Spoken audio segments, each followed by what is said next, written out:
एकूण 2,40,000 रुपयांचा मुद्देमाल जप्त. वडोदा पोलिसांची कामगिरी. दिनांक 3 एप्रिल 2026 रोजी फिर्यादी नामदेव महादेवजी राऊत वय 40 वर्ष, राहणारा आसलवाडा, तालुका कामठी, जिल्हा नागपूर यांनी पोलीस स्टेशन वडोदा येथे तक्रार दिली की दिनांक 31 मार्च 2026 रोजी फिर्यादीची मुलगी लिसा हिचा वाढदिवस साजरा करायचा असल्याने मुलीला सोन्याची चैन घालून देण्यासाठी 1 महिन्यापूर्वी कपाटात ठेवलेली सोन्याची चैन बघितली असता लोखंडी कपाटाचे लोकरमध्ये ठेवलेले सोन्याचे दागिने कोणीतरी अज्ञात चोराने चोरून नेल्याचे फिर्यादीच्या लक्षात आले. फिर्यादीचे रिपोर्टवरून पोलीस स्टेशन वडोदा येथे अपराध क्रमांक 4226 कलम 331, 305 सह भारतीय न्याय संहिता अन्वये गुन्हा नोंद करण्यात आला.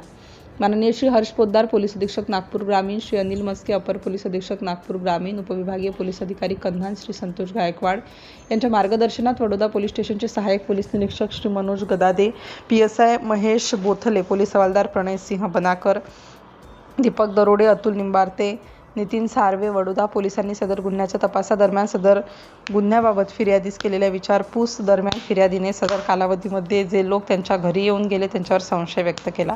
सदर संशयातून फिर्यादी यांच्या घरी येणारी त्यांचे दूरच्या नात्यातील आरोपी महिला हिला पथकाने ताब्यात घेतलं. महिला आरोपीकडे कौशल्यपूर्ण तपास करीत गुन्हा संबंधाने कौशल्यपूर्ण विचारपूस केली असता तिने स्वतःच्या आर्थिक फायद्याकरिता फिर्यादी यांचे सोन्याचे दागिने तिच्या कपाटातून चोरी केल्याबाबत कबुली दिली. वडोदा पोलिसांनी पंचासमक्ष गुन्ह्यात चोरीस गेलेला मुद्देमाल सोन्याचे दागिने किंमत 2,40,000 रुपये असा मुद्देमाल जप्त करण्यात आला.